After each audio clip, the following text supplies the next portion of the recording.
Hola.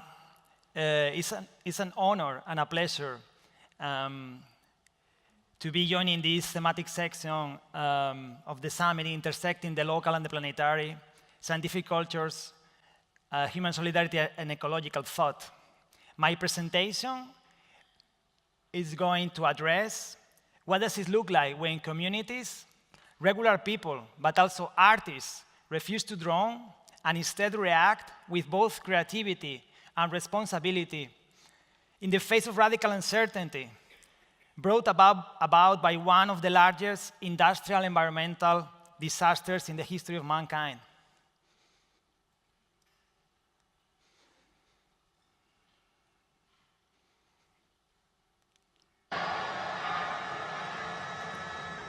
On March 11, 2011, a massive earthquake and tsunami triggered a maximum level 7 accident in one of the biggest nuclear power plants in the world, Fukushima Daiichi in Japan. Before this date, it was said that only communist reactor blow up, what it was proven wrong. Not just one, but 3 nuclear reactor containment buildings exploded, and it happened only 200 kilometers away from Tokyo. Radioactive waves, gases, and particles began to melt with the water, the wind, soil, with plants and animals, humans included. Almost 200,000 people were evacuated in a matter of hours. They were forced to abandon, some of them forever, their houses, their belongings, companion species and pets, their existential territories. And a nuclear catastrophe is a kind of event of fuzzy boundaries that challenges our capacity for understanding. It does not have clear limits, neither in time, neither in space.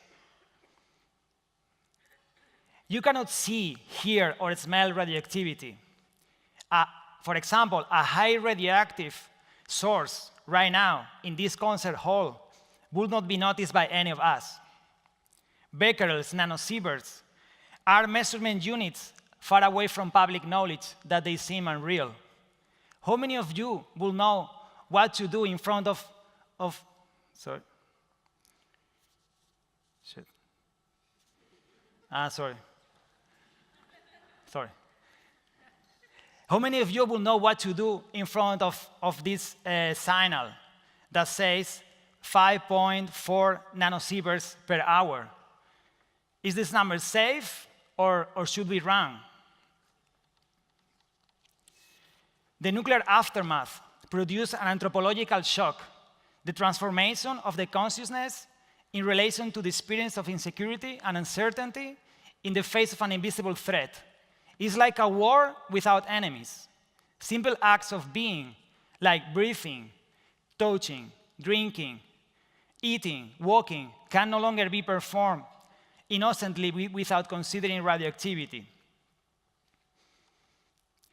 Just a few months after the meltdowns, I was awarded an artist in residence grant in Tokyo. And my purpose was to research about the collective responses to the disaster, an event that was marked by suspicious vagueness. People could not clearly define whether the nuclear threat was a latent or acute threat. Can I trust the government's information? What is the personal risk? Is the rain contaminated? Is the tap water safe? A citizen science movement began at that time to provide independent radiation data to the population.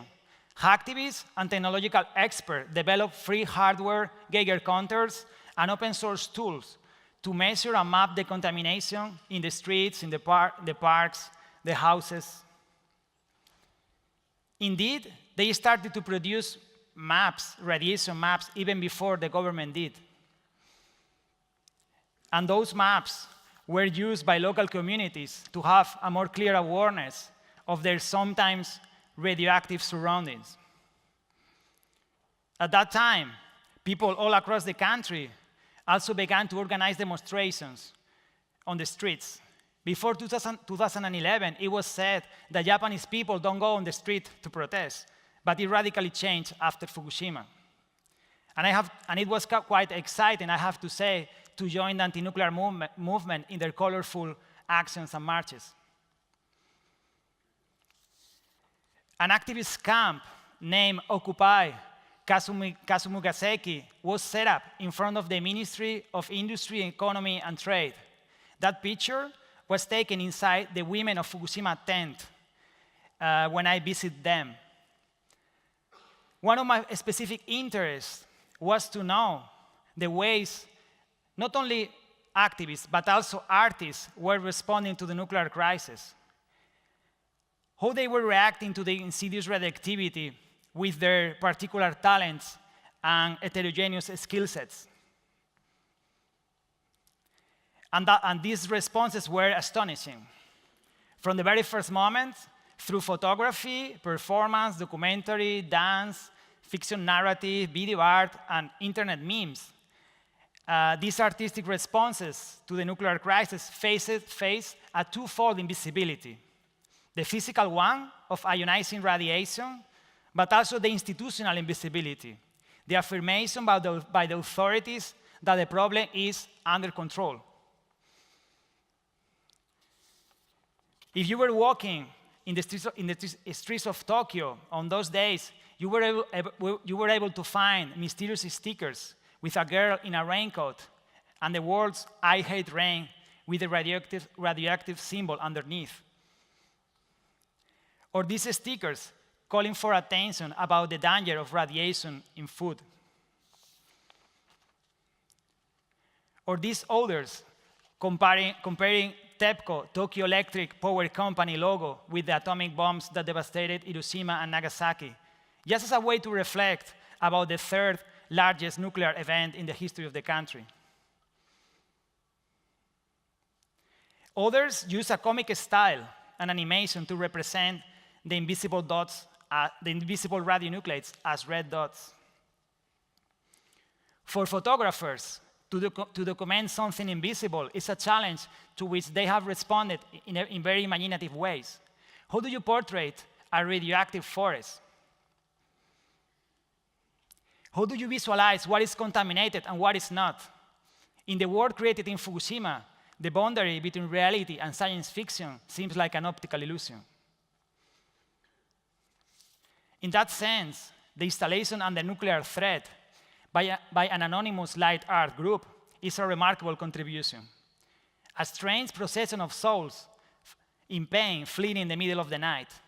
What is the message of their mouths covered? What are they telling us about the present and about the future?